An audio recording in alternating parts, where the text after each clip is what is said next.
Welcome to Ramana's edition YouTube channel. ఇంకా ఈ ఛానల్ని ఎవరైనా సబ్స్క్రైబ్ చేయకపోతే దయచేసి సబ్స్క్రైబ్ చేసుకోగలరు.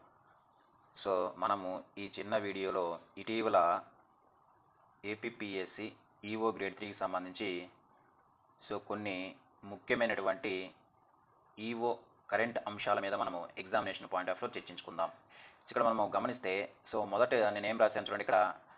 ఏ భారతి గారు ఏ భారతి గారు ఇటీవల మనకు ఎండోన్మెంట్ పరంగా వార్తల్లో నిలవడం జరిగింది. ఈమె ఎవరంటే మనకు ఏపీ దేవాదాయ ట్రిబ్యునల్ చైర్మన్గా బాధ్యతలు స్వీకరించడం జరిగింది. చాలా చాలా ఇంపార్టెంట్. మనకు వచ్చేసరికి ఇటీవల ఎవరు మనకు దేవాదాయ ట్రిబ్యునల్ చైర్మన్గా నియమితులయ్యారంటే మనకు ఏ భారతి గారు. భారతి గారిని గుర్తుపెట్టుకోవాలి. అయితే ఇక్కడ మనకి ఇంపార్టెంట్ పాయింట్ ఏంటంటే మనకు ఏపీ ఎండోన్మెంట్ యాక్ట్ 1987లోని ఏ సెక్షన్ ఈ దేవాదాయ ట్రిబ్యునల్ గురించి మనకు తెలియజేస్తే మనకు సెక్షన్ 162 అని గుర్తుపెట్టుకోవాలి. చాలా చాలా ఇంపార్టెంట్. అంటే మనకు సెక్షన్ 162 సెక్షన్ మనకు దేని గురించి తెలియజేస్తుంది మనకు దేవాదాయ ట్రిబ్యునల్ గురించి తెలియజేస్తుంది. అయితే మనకు ఈ దేవాదాయ ట్రిబ్యునల్ ఎవరు నియమిస్తుంది అంటే మనకు ప్రభుత్వము. ఎవరు నియమిస్తుంది మనకు ఈ దేవాదాయ ట్రిబ్యునల్ని ఎవరు నియమిస్తుంటే ప్రభుత్వం నియమిస్తుంది. అంటే మనకు అవసరాన్ని బట్టి అవసరాన్ని భావిస్తే ఒకటి లేదా అంతకన్నా ఎక్కువ ట్రిబ్యునల్ను ఏర్పాటు చేసే సదుపాయం ఎవరికి ఉంటుంది మనకు ప్రభుత్వానికి ఉంటుందని మనం గుర్తుపెట్టుకోవాలి. అయితే ఈ ట్రిబ్యునల్లో ఎంతమంది ఉంటారు అంటే ఒక అధ్యక్షుడు, మనకు చైర్మన్, అదేవిధంగా ప్రభుత్వము ప్రతిపాదించినటువంటి ఇతర సభ్యుడు ఉంటారని గుర్తుపెట్టుకోవాలి. మనకు ఒక చైర్మన్ అదేవిధంగా ఒక సభ్యుడు ఉంటారని మనం గుర్తుపెట్టుకోవాలి ఎగ్జామినేషన్ పాయింట్ ఆఫ్ వ్యూలో. అయితే ఇక్కడ మనకు ఇంకొక ఇంపార్టెంట్ పాయింట్ అంటే ఈ అధ్యక్షుడికి అదేవిధంగా ఈ సభ్యుడికి అర్హతలు మనకు చాలా చాలా ఇంపార్టెంట్ అండి. ఇక్కడ మనం బాగా గమనిస్తే మనకు ఈ అధ్యక్షుడు చైర్మన్ ఉండాలంటే జిల్లా న్యాయాధికారి హోదాకు తగ్గని వ్యక్తి మనకు వచ్చేసరికి ఎలా ఉండాలి, మనకు అధ్యక్షుడిగా ఉండాలని గుర్తుపెట్టుకోండి. మనకి ఇక్కడ అధ్యక్షుడికి అర్హత ఏంటంటే మనకు జిల్లా న్యాయాధికారి హోదాని తగ్గని న్యాయాధికారిని అధ్యక్షుడిగాను, అదేవిధంగా మనకు దేవాదాయ శాఖ అదనపు కమిషనర్ హోదా తగ్గకుండా ఉండేటువంటి వ్యక్తిని మనకు సభ్యుడిగా ఉంటారు. చాలా చాలా ఇంపార్టెంట్. ఓకేనా, చాలా చాలా ఇంపార్టెంట్. అంటే నెక్స్ట్ గా మనకు ఇంకో పాయింట్ ఏంటంటే ఇప్పుడు ఈ కాలానుగుణంగా మార్పు అదేవిధంగా రద్దు చేసే అధికారం ఎవరికి ఉంటుంది మనకు ప్రభుత్వానికి. ఎందుకు మనకు ప్రభుత్వమే ఈ ఎండోన్మెంట్ ట్రిబ్యునల్ ని ఏర్పాటు చేస్తుంది కాబట్టి కాలానుగుణంగా మార్పు చేర్పులు అదేవిధంగా రద్దు చేసే అవకాశం ఎవరికి ఉంటుందంటే మనకు ప్రభుత్వానికి ఉంటుందని మనం గుర్తుపెట్టుకోవాలి. అయితే మనకి ఇక్కడ చాలా చాలా ఇంపార్టెంట్ ఇంకొక సెక్షన్ ఏంటంటే మనకు సెక్షన్ 87 మనకు ఏపీ ఎండోన్మెంట్ యాక్ట్ లోనే సెక్షన్ 87 ప్రకారము ప్రకారం ఎండోన్మెంట్ ట్రిబ్యునల్ యొక్క అధికారాలు ఉంటాయి. చాలా చాలా ఇంపార్టెంట్. మనకి ఇక్కడ మనకు సెక్షన్ 162 ప్రకారం ఎండోన్మెంట్ ట్రిబ్యునల్ ఏర్పాటు చేస్తారు. ఇలా 162 ద్వారా ఏర్పాటు చేసినటువంటి ఎండోన్మెంట్ ట్రిబ్యునల్ యొక్క అధికారాల గురించి ఏ సెక్షన్ తెలియజేస్తుంది మనకు సెక్షన్ 87 అని గుర్తుపెట్టుకోవాలి. ఇది మనకు ఇటీవల వార్తల్లో నిలిచినటువంటి ఏపీ దేవాదాయ ట్రిబ్యునల్ గురించి మనం ఎగ్జామినేషన్ పాయింట్ ఆఫ్ వ్యూ గుర్తుపెట్టుకోవాల్సినటువంటి కొన్ని ముఖ్యమైన అంశాలు. నెక్స్ట్ నేను ఏం రాశానంటే చూడండి. నెక్స్ట్ దేని గురించి రాశాను నేను, ఆంధ్రప్రదేశ్ ధార్మిక పరిషత్తు. చాలా చాలా ఇంపార్టెంట్ అండి. మనకు ఇక్కడ ఇటీవల ఇది ఆంధ్రప్రదేశ్ ధార్మిక పరిషత్తు కూడా మనకు వార్తలు నిలవడం జరిగింది. అసలు ఏంటంటే ఆంధ్రప్రదేశ్ ధార్మిక పరిషత్ గురించి మనం తెలుసుకునే ముందు మనకు ఏపీ ఎండోన్మెంట్ యాక్ట్ 1987లోనే ఏ సెక్షన్ ప్రకారము ఈ ఆంధ్రప్రదేశ్ ధార్మిక పరిషత్ ఏర్పాటు చేస్తున్న మనకు సెక్షన్ 152 అని గుర్తుపెట్టుకోవాలి. చాలా చాలా ఇంపార్టెంట్. అంటే మనకు ఆంధ్రప్రదేశ్ ధార్మిక పరిషత్ అనేది ఏపీ ఎండోన్మెంట్ యాక్ట్ 1987లోనే సెక్షన్ 152 కింద ఏర్పాటు చేయడం ఒక చట్టబద్ధమైన సంస్థ. చాలా చాలా ఇంపార్టెంట్. సెక్షన్ 152. ఎవరు ఏర్పాటు చేస్తారు ఈ ధార్మిక పరిషత్తు అంటే ఎవరు, మనకు ప్రభుత్వం ఏర్పాటు చేస్తుందని గుర్తుపెట్టుకోవాలి.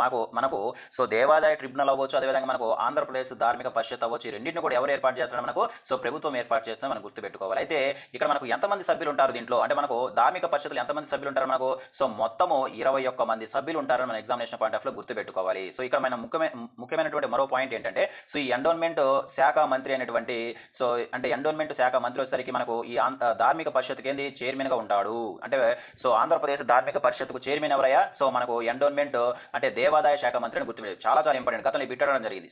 ఆంధ్రప్రదేశ్ ధార్మిక పరిషత్తుకు ఎవరు చైర్మన్ గా లేదా అధ్యక్షుడిగా ఉంటారంటే మనకు దేవాదాయ శాఖ మంత్రి అని గుర్తుపెట్టుకోవాలి. నెక్స్ట్ అదేవిధంగా మనకు రెవెన్యూ శాఖ ముఖ్య కార్యదర్శి వచ్చేసరికి ఎలా ఉంటాడు మనకు కార్యదర్శిగా ఉంటాడు. అదేవిధంగా మనకు ఎండోన్మెంట్ కమిషనర్ దేవాదాయ కమిషనర్ గారు వచ్చేసరికి సభ్య కార్యదర్శిగా ఉంటారని మనం గుర్తుపెట్టుకోవాలి. ఓకేనా. అయితే ఇక్కడ మనం గుర్తుపెట్టుకోవాల్సిన మరొక ఇంపార్టెంట్ పాయింట్ అంటే మనకు ఇందులో టీటీడీ ఈఓ కూడా మనకు సభ్యుడిగా మన ఎగ్జామినేషన్ పాయింట్ ఆఫ్ వ్యూ గుర్తుపెట్టుకోవాలి. అయితే ఇక్కడ ఈ ఆంధ్రప్రదేశ్ ధార్మిక పరిషత్ యొక్క ప్రధాన విధి ఏంటి, ఇది మనకి ఇంపార్టెంట్. ఏంటంటే మనకు ఏ దేవాలయం దేవాలయాల యొక్క వార్షిక ఆదాయం అనేది 25 లక్షల నుంచి 25 లక్షల నుంచి 1 కోటి రూపాయల వరకు ఉంటుందో అటువంటి దేవాలయాలకు ట్రస్ట్ బోర్డులను సో ఈ ధార్మిక పరిషత్ ఏర్పాటు చేస్తే మనం గుర్తుపెట్టుకోవాలి. ఇక్కడ మనం బాగా గుర్తుపెట్టుకోవాల్సిందంటే సో ధార్మిక పరిషత్ గురించి తెలియజేసే శిక్షణ గుర్తుపెట్టుకోవాలి. అదేవిధంగా ఎవరు ఏర్పాటు చేస్తారో గుర్తుపెట్టుకోవాలి. అదేవిధంగా ఎంతమంది సభ్యులు ఉంటారో మనకు ఎగ్జామినేషన్ పాయింట్ ఆఫ్ గుర్తుపెట్టుకోవాలి. దాంతోపాటు ఈ ధార్మిక పరిషత్ యొక్క ధార్మిక పరిషత్కి ఎవరు మనకు చైర్మన్ ఉంటారో మన ఎగ్జామినేషన్ పాయింట్ ఆఫ్ గుర్తుపెట్టుకోవాలి. సో ఈ ధార్మిక పరిషత్ అనేది ఎటువంటి ఏ దేవాలయాలకు అంటే ఏ దేవాలయాలకు మనకు ట్రస్ట్ బోర్డులను ఏర్పాటు చేస్తుందో మన ఎగ్జామినేషన్ పాయింట్ ఆఫ్ గుర్తుపెట్టుకోవాలి. ఇది మనకు సో ఇటీవల వార్తలు ఉన్నటువంటి ఆంధ్రప్రదేశ్ ధార్మిక పరిషత్ గురించి సో మనకు అడగడానికి అవకాశం ఉంటే కొన్ని ముఖ్యమైన పాయింట్స్. నెక్స్ట్ చూడండి. సో నెక్స్ట్ నేను ఒక స్కీమ్ గురించి రాయడం జరిగింది. ఆ స్కీమ్ కనుక గమనిస్తే ఏంటి మనకు అక్షర గోవిందము చాలా చాలా ఇంపార్టెంట్ అండి. సో మనకు టీటీడీ ఇటీవల ఈ స్కీమ్ తీసుకుని రావడం జరిగింది. ఒకసారి చూద్దాము.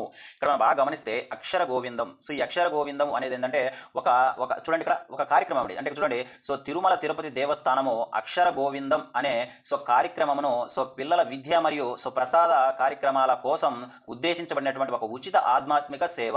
ఫ్రీ అండి ఇది. ఓకే, ఇటీవల తీసుకురావడం జరిగింది. ఎప్పుడు తీసుకొచ్చారు మనకు?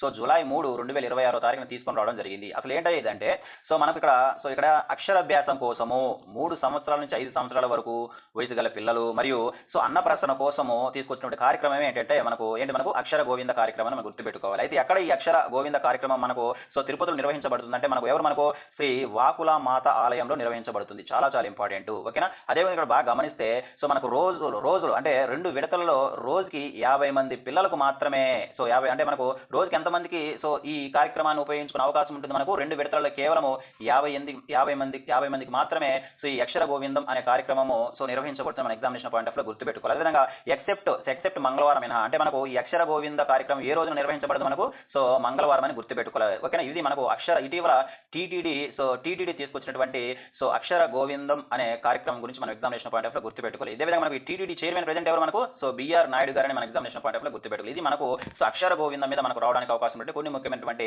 అంశాలు. నెక్స్ట్ నేను దేని గురించి రాశాను చూడండి. ఇక్కడ నెక్స్ట్ మనకు సింహాచల గిరి ప్రదక్షిణ చాలా చాలా ఇంపార్టెంట్. సో ఇటీవల మనకు తీసుకున్నది సింహాచల గిరి ప్రదక్షిణ.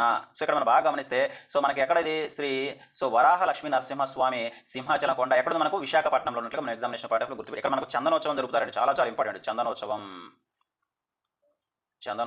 సో మన గతంలో బిట్టడం జరిగింది. సో చందనోత్సవం ఎక్కడ జరుపుతారంటే మనకు సింహాచలము నరసింహస్వామి దగ్గర జరుపుతారు. మన ఎగ్జామినేషన్ పాయింట్ ఆఫ్ లో గుర్తుపెట్టుకోవాలి. అయితే ఏంటి ఈ సింహాచలం గిరి ప్రదక్షిణ అంటే సో మనము ఇది ప్రతి సంవత్సరము సో జరిగే వార్షిక ఆధ్యాత్మిక సో నడక అనమాట. సో మనము సో అరుణాచలం గిరి ప్రదక్షిణ గురించి ఉంటాం. అదేవిధంగా ఇటీవల మనకు లాంచ్ చేయడం జరిగింది. ఎప్పుడు మనకు లాంచ్ చేయాలంటే ఎప్పుడు మనకు స్టార్ట్ చేసిన మనకు సో జూలై 28, 29, 2026 స్టార్ట్ చేసినట్టు మన ఎగ్జామినేషన్ పాయింట్ ఆఫ్ లో గుర్తుపెట్టుకోవాలి. అయితే ఎప్పుడు జరుపుకుంటారంటే సో ప్రతి సంవత్సరము తెలుగు మాసంలోనే ఆషాఢ పౌర్ణమి నాడు చాలా చాలా ఇంపార్టెంట్. ఏనాడంటే మనకు ఆషాఢ సో పౌర్ణమి నాడు జరుపుకుంటారని మనం గుర్తుపెట్టుకోవాలి. అయితే ఈ కొండ చుట్టూ మొత్తము సో గిరి ప్రదక్షిణ యొక్క సో ఎన్ని కిలోమీటర్లు మనం చేస్తామో దాదాపుగా 32 కిలోమీటర్ల కాలినడకన మార్గం ఉంటుందని గుర్తుపెట్టుకోవాలి. ఇది మనకు సింహాచల గిరి ప్రదక్షిణ గురించి మన ఎగ్జామినేషన్ పాయింట్ ఆఫ్ లో గుర్తుపెట్టుకోవాల్సినటువంటి సో ముఖ్యమైనటువంటి అంశాలు ఇవి. మనకు ఇటీవల సో మనకు ఈవో గ్రేడ్ 3కి సంబంధించినటువంటి కొన్ని ముఖ్యమైనటువంటి సో మనకు కరెంట్ అంశాలు వచ్చే వీడియోలో మరికొన్ని కరెంట్ అంశాల గురించి మనకు ఎగ్జామినేషన్ పాయింట్ ఆఫ్ లో చర్చించుకుందాం. ఇవన్నీ కూడా మీకు నేను ఫ్రీగా ఇవ్వడం జరుగుతుంది. సో ఇవన్నీ కూడా మీకు నచ్చుతున్నాయి అనుకుంటే దయచేసి నా ఛానల్ని సబ్స్క్రైబ్ చేయండి, లైక్ చేయండి, అదేవిధంగా మీ ఫ్రెండ్స్కి షేర్ చేయండి. ఇంతవరకు చూసినందుకు ధన్యవాదాలు.